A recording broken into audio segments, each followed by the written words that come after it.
Hi and welcome to ARTea Art School's Science and Art Challenges.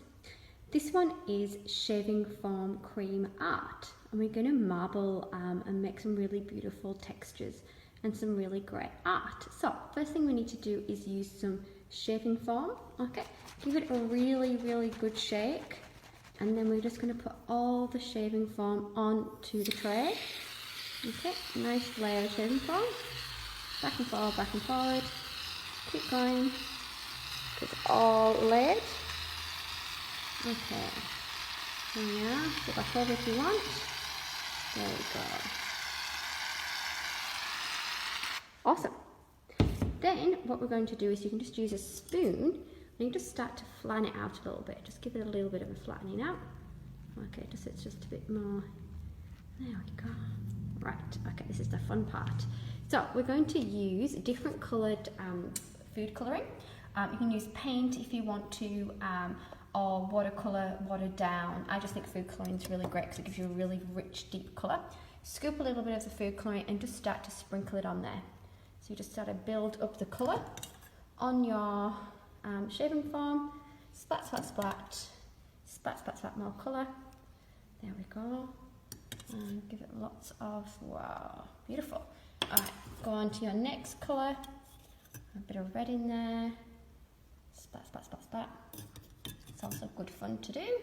Lots of splatting, more splatting. There we go. Alright, cool.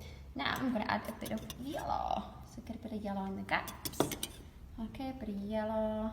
Beautiful. So you're just splashing bits of colour just to give it some nice colours. Alright, so then what you can use is a skewer or a chopstick. I'm going to use a chopstick.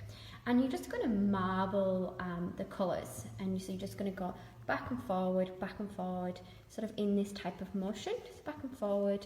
And you're just going to marble the colours. Okay, don't do it too much because you don't want to get brown. You want to just keep the colours nice and fresh. Scoop, probably go back round again. There we go. The kids will just want to go crazy on this and make it all colourful, but you don't want to get brown. So once you just give it a bit of a marble, I'm using watercolour paper because it's a bit thicker, and because it's Easter, I thought I'd do Easter egg shape. But you can use normal paper if you want, and then all you do is put it on top, lay it on top, give it a little pat. So it's printing, okay, and then just slowly lift it up, and then you get these really cool. Oh, if it's like this, let's do it again. So I need to pat a bit harder.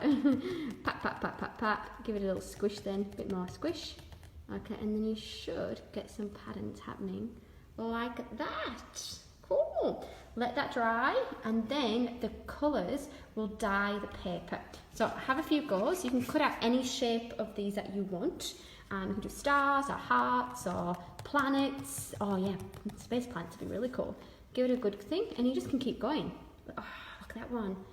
Beautiful. So have a go, and any art that you do create, put it up on the ARTea Art School challenge page, and yeah, post it so we get to see your beautiful creations. All right, thank you.